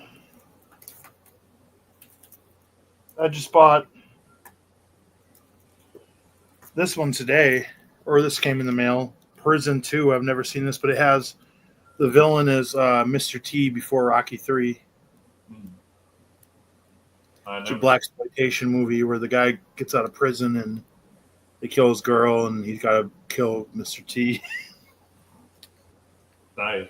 Hang on 1 second, man. I'll be right back. Hang on.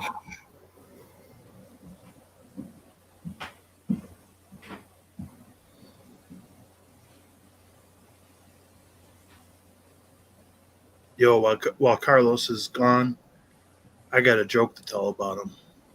So, like, when I see Carlos and he'd be dancing in the club, I'd be like, why you look so stupid? Now we're in 25 minutes into this chat. Everyone is groovy out there.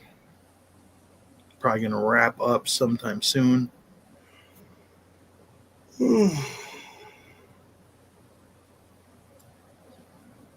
Hopefully everybody has a groovy day tomorrow. It's Monday, but Christmas is almost here.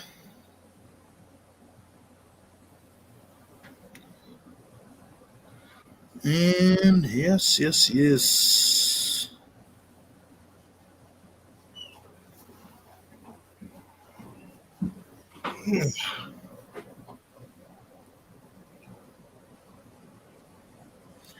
Dead air. You know what's pretty funny, guys? It's always sunny in Philadelphia Christmas special. That's pretty good.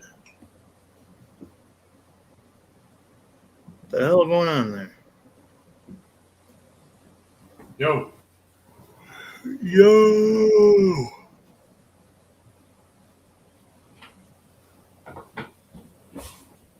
My bad. Oh, you're good. You're good. Had to use the latrine. My bad. Oh, you had to piss? Yeah, sorry to leave you with that dead air time, but remember, it's always sunny. It's always sunny. Dead air. Dude, check out this documentary I got today too. I can't see it. Oh, is that Street Fighter? Yeah, look at this. Is that the 1992 Street Fighter? It's about Street Fighter 2, the game. Look at the actual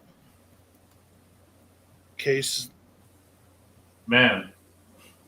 It's 1 hour and 70 or 1 hour and 42 minute documentary about how Street Fighter 2 took over the arcades. See, man. And one more. I'm not too into comics, but I like documentaries. I thought you might like this one too. X-Men. Nice. See, that's the guy that did the comic books when we grew up, and the video games and the show. So yeah, I'm not gonna lie to you, man. I was never much of a comic book guy. Not that I me neither. Not that I don't like them. I just never really. They never really. There was never a store around me that sold them. You know what I mean? Same. I was never really into comics.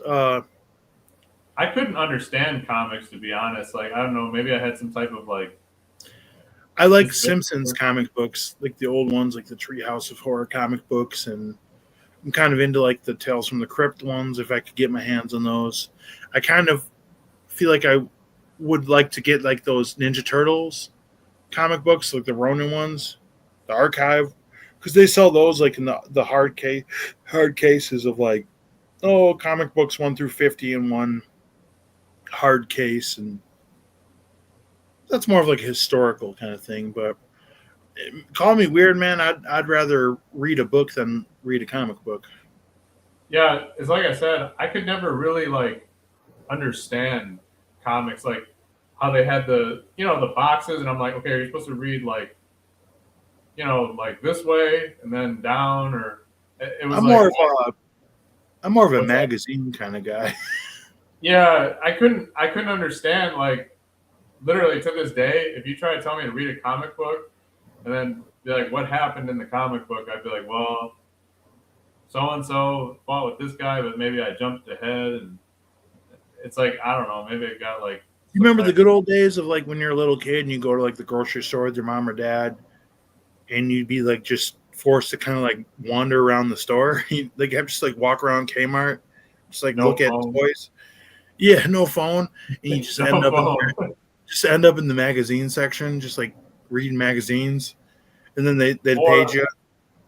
or since we're on the podcast about movies, reading the backs of movies. Oh You ever yeah, do that?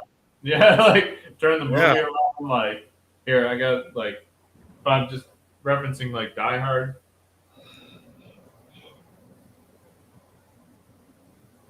Oh wait, oh that's not Die Hard. Hang on. There it is. And You I'm just grabbed like, you oh, grabbed the wrong DVD. You grabbed from your personal collection Guy Hard. yeah, Ray man. One of these days, I'm gonna have some comebacks ready for you. I swear. Hit me with that Billy Madison. You're like, one day you're gonna die. No, I didn't mean to make it sound like that, but I'm gonna have like a list of comebacks one day that like I'm just gonna rapid fire you, and I'm gonna trip you up one of these days, man. You're gonna be Yeah, like, what? maybe. We'll see. I don't know though. You're a pretty hard guy to trip up because you do the live, wrestling shows and everything. You're always real quick witted, so. But I think that'd be a good challenge. Yeah, You know, I beat up Santa Claus last weekend. that's what you told me. It was pretty nice. He had it coming. Yeah. Was it which show was it? Shogun? Yeah, Super Shogun. Shogun? Let me put this thing back. Hang on. Well, you can show what you got, man. What you got? Oh no, I was gonna. Oh, that's not it. I was gonna say Die Hard, but they're all. This is the box set, so there's no synopsis on the back, Damn. about what the movie's about. I got. Wait, maybe there is. Oh wait, there is. Hang on. You fuck with these, Carlos? Mike and Ike's? Are those special Mike and Ike's or are those regular Mike and Ike's? Ah, they're regular, Oh, unfortunately. okay. Because sometimes now that I'm sure the viewers are concerned, sometimes you get that shit in the store and You like I got the Mike Nikes just like on deck. I mean- Here's well,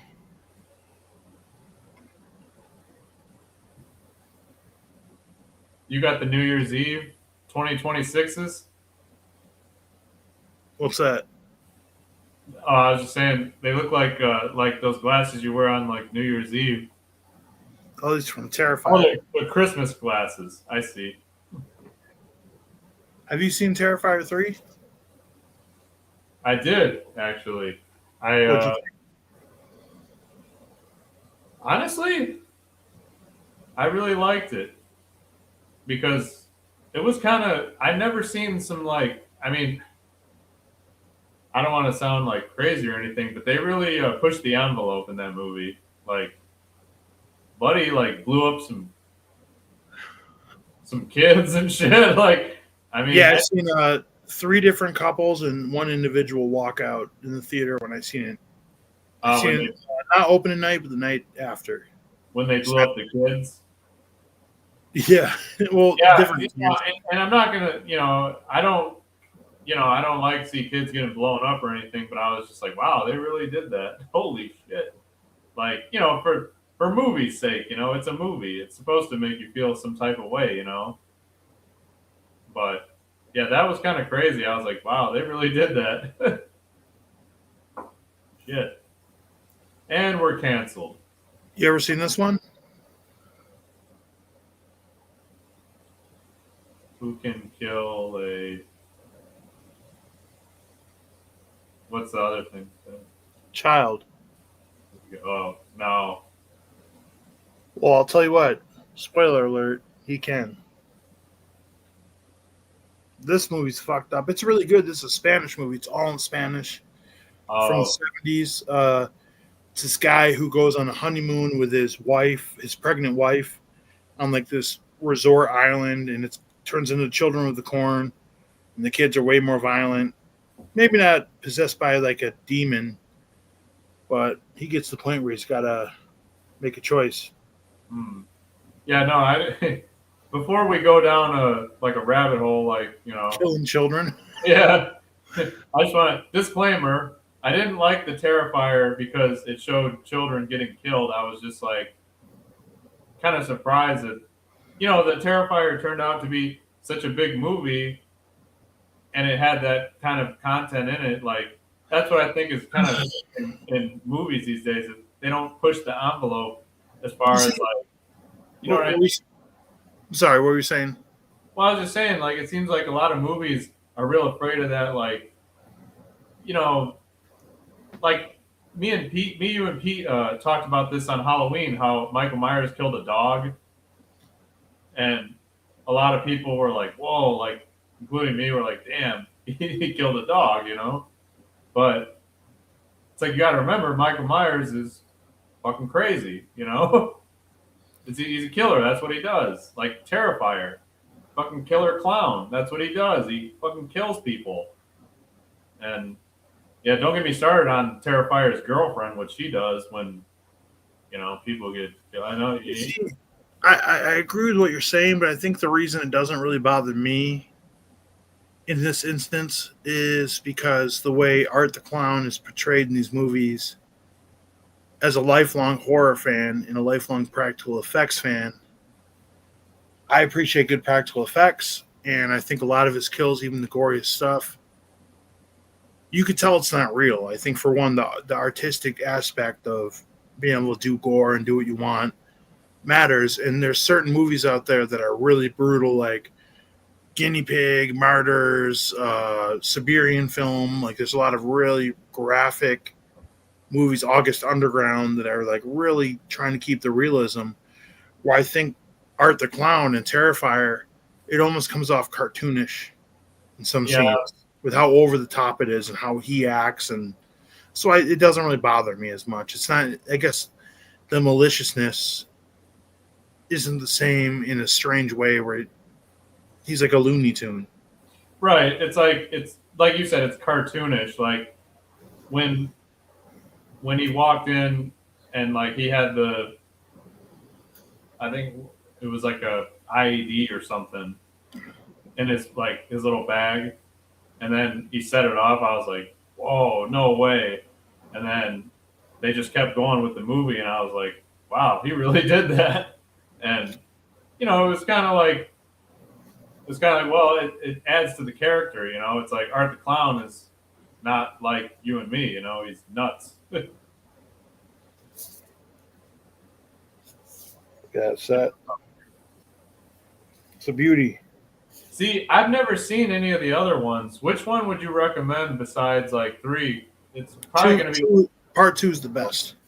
I was going to say it's probably going to be one of those ones that I watch backwards, like Chucky or Halloween. You don't need to watch part 1 to understand part 2 or 3, even though part 2 picks up right after 1. Okay, so it is like Halloween. Look at this cover for this. This is an Australian release from Umbrella Entertainment. Look at this slipcover for the Australian release of 3. Oh shit! It's fucked up, ain't it? Yeah, I don't know. I just feel like horror movies, if anything, are like probably the one genre that you really don't want like restraints on. Otherwise, how are you supposed to be scared? Like yeah, exactly. Somebody who does whatever is like a lot more terrifying, no pun intended, than somebody who I mean, think about when we were kids, man. We used to go into the horror section as little kids and look at these movies and get the shit scared out of us. Yeah, man. I always thought Freddy Krueger or Michael Myers had no problem like killing kids. That's why I was like afraid to, watch the movie and, I just talked about this one a couple weeks ago on my channel. How scary is this cover? Dude, I remember that movie. Demons. I never saw it, but I definitely remember the cover. Look at that. Yeah, that shit. That's some good makeup practical effects right This there. one's really Demons 1 and 2 are really fucking cool, man. You should check them out if you get a chance. Yeah, This no. one, Demons 1 is like they go to this premiere of a horror movie in the movie theater, and this girl gets infected through like the demon or whatever, this demon mask, and she becomes a demon herself. And she starts infecting people in the movie theater, and they're like it's like a zombie movie in a way. They're like barricading themselves in the movie theater itself, and the practical effects are crazy. What year was that? 84. Okay. 86. Okay. Demons. Well, shoot, man. We went a lot longer than we thought we would. It's an hour and 40 minutes right now. Shit, We almost. barely talked about Christmas. Didn't have as many viewers in here. That's fine. It's Sunday night. People are busy. It's the holidays. This will be a fun one for you guys to roll back on and listen to when you're at work or when you're at home wrapping some gifts or whatever you need to do. Now, I wouldn't mind touching on this before we get off, because this is something I wish I would have mentioned earlier. So I'm going to ask, do you have any like specific Christmas memories from when you were younger? Something that kind of stands out when you were a kid? Good Christmas memories? Um. Well, one I think we already kind of touched on briefly was Die Hard. Die Hard was on. Back in the day, you can picture this like in the '90s. We In were the all 90s. right. We were all gathered at my grandma's house, little family party, and big screen TV. The big screen TVs. No cell phones. Yeah, no cell phones. Die Hard was on TV, and there's not a lot of movies that like people will all watch together, but that was one that everybody was like, "Wow," and like everybody was just silent because they're trying to figure out like what John McClane was gonna do next, or Hans was gonna do next. It's like nobody really seen it before. No, because there was no streaming, there was no, I mean, you had Blockbuster, but like Black Blister. you know. So I guess that was one good memory. Everybody watching that together, and another one was probably I don't know what it is about the movie Jingle All the Way. Me and my cousins, we all loved that movie, man. We were I'm not like, the Corvette. I'm just looking for Turbo Man doll. Turbo, Jamie, and Sinbad obviously was in the movie, so that added to it. But yeah, it was just like that was like that year when that movie came out, and Phil Hartman. I gotta give a shout out to Phil Hartman, R.I.P. One of the greats. You know, he I don't know, it's just something about that movie that was like the movie to get. With the Disney packaging, the white, thick cover. I don't know what they call it. You know what I'm talking about? Clamshells. The clamshells. Yep. Those. I got a couple right here. Mighty Ducks 2 and 3 in clamshell. Yep. And man, I had because like there was a whole section at my house of those movies that like no other VHSs were packaged like that back in the day. So that was really special. I was thinking about bringing my TV VCR upstairs, and like I got a spot right where my fan is next to my bed. I'm about to just buy another fan to put on the other side of my bed, and put this TV VCR and turn it towards my bed, and then like I can lay on my right side and watch VCR movies at night. I have one of those TVs that has the VCR at the bottom. Mm-hmm. I'm like, I never use it, but I'm like afraid to get rid of it because I know once I get rid of it, I'll never find another one again. I got mine off eBay. I paid almost $200. Yeah, I kind of miss like all my my little throw Mighty Ducks on sometime soon. I'll let you know if you miss the shot, you're not just letting us down; you're letting the whole team down. Well, those are some pretty fun memories. Those are pretty cool, man. And nothing beats like having all your family around on Christmas and everything. Well, what's your favorite memory, right? I would say Christmas 1996 was the year we got a Nintendo 64 for Christmas. Oh, Maybe the happiest moment of my life. And I could tell people that and they could say, like, geez, you've never been happier than that. And it's like, don't get me wrong. I feel you. But it's a Man, place and time. I was what, 7 years old? Seven or what eight. game? What game did you get for it? It came with Star Fox. And we also got WCW versus NWO World Tour. So that was you and your sister. Yeah, and my mom's boyfriend's son would come over on weekends, and Okay. it's kind of like for all of us. Hell And yeah. to this day, I'll die on that hill. Star Fox, the career mode, is a very fun game. Yeah, most definitely. Like, see, I love Star Fox, but when I got a Nintendo 64, it was a little bit after Christmas. My parents, where they're like, you get one game, and Yeah, it was either Star Fox or GoldenEye, and I picked GoldenEye. But let me tell you, that was a hard fucking choice, man. I was like, and I was like, who did you pick it when you played Star Fox? uh, probably. I don't know. I know you're probably gonna make fun of me. I can't remember the name, but I The like Frog? what was it? You were the frog? See, Because I thought he could go fast.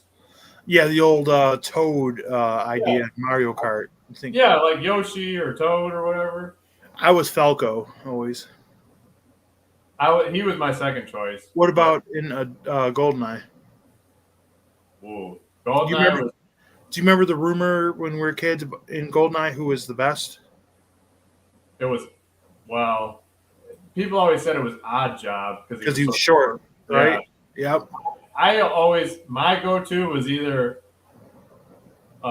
Trevelyan or Bond, or with the Game Shark, the Siberian guard, because he had like the ski mask on and shit.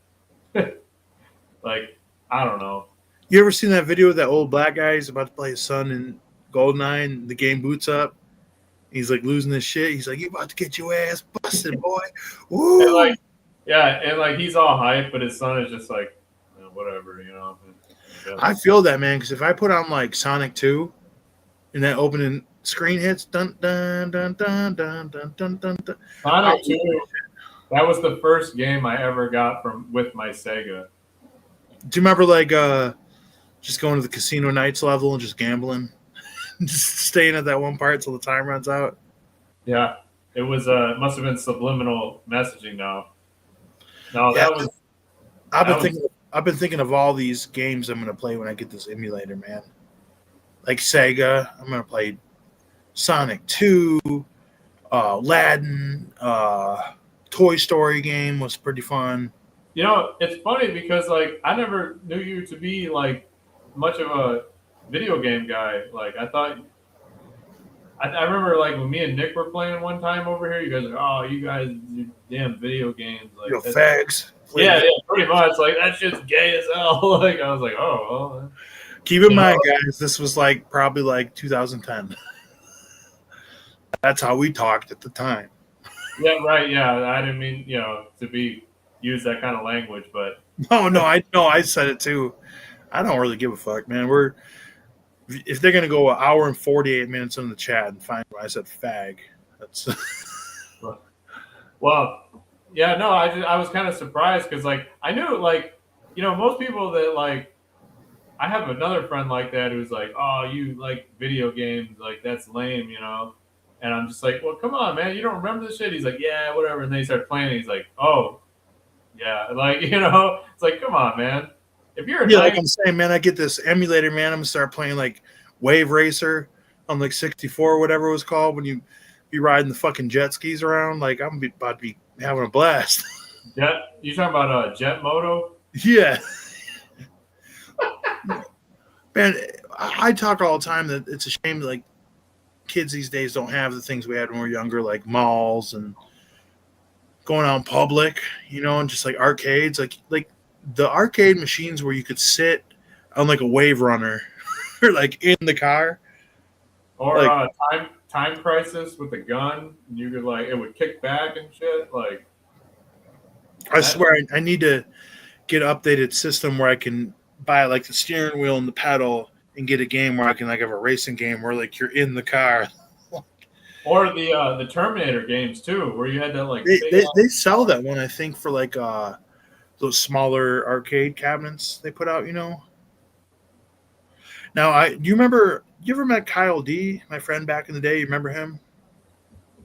uh, I don't think you ever met him. But back in the day, before I met you, man, this was like when I was first out of high school.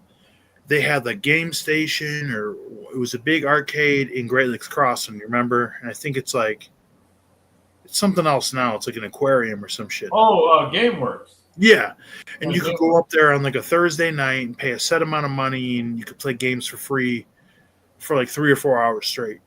Oh And, yeah, we'd all get like a little pint of something and throw it under the car before we go in, smoke and go in and play games all night. And I remember my friend Kyle D, he used to experiment with like psychedelics, and he was tripping on acid one time. We went in, and me and him beat the Jurassic Park game where you sit inside the booth and pull the black curtains in, 2-player. But I remember it was the part in the game where you're in the back of the Jeep and the T-Rex is chasing after you, and he couldn't aim or shoot shit. He's just like, he's trying. He was fighting for his life. Yeah, that's the payoff of the story, because I ended up just smoking this T-Rex, and like I remember when I got done, we were like to the next level. Like the look he gave me when he looked over, like like I just saved his life, and I was like, He's like, God damn. I was like, you're safe with me. Like, you know me, man. Like You were Grant. yeah, Grant. you know me, man. I like to be low key and not the center of attention, but if it's the right attention I want as like an entertainer, as like a wrestler, entertainer, like, oh yeah, let's go. Like if you really are going to be tripping and thinking like I'm an actual member of like a cast member of the movie and I'm about to save your life from dinosaurs, I'm going to embrace it. Like, yeah, you're Right. safe with me, because we were playing shooting games all night. Oh shit! Did you play House of the Dead? Yes. Oh, Yes. yeah. I used to play House of the Dead with both guns. Like, it's just on myself. I pay for both the shotguns. Just That was that shit, man. I didn't like it because it didn't have the recoil like Time Crisis. Time Crisis would actually like recoil. I feel like I know Time Crisis, but I can't picture it in my head right now. It was basically like the same as House of the Dead. It just you were like kind of on a timer, and it would like kind of rumble and shake when you step on the pedal and shit. Classic Ratroids here. Hi, what's up, my friend? We're talking arcade games right now. Time Crisis. Was that the one where you could like shoot like the barrels and they blow up? Yeah. So, Yeah. that was it. Oh man. Yeah, they just don't make, dude. And even like the carnival kind of arcade games are so much fun too. Like skee ball or whatever that was, where like you roll the ball up Mm. and you got the 50 point, 40, 30, 20, 10. Was in the middle. Yeah. Uh, Or the basketball game. Hoop Dreams. Yeah. They used to have, I was pretty. yeah, they used to have those at the bars, remember?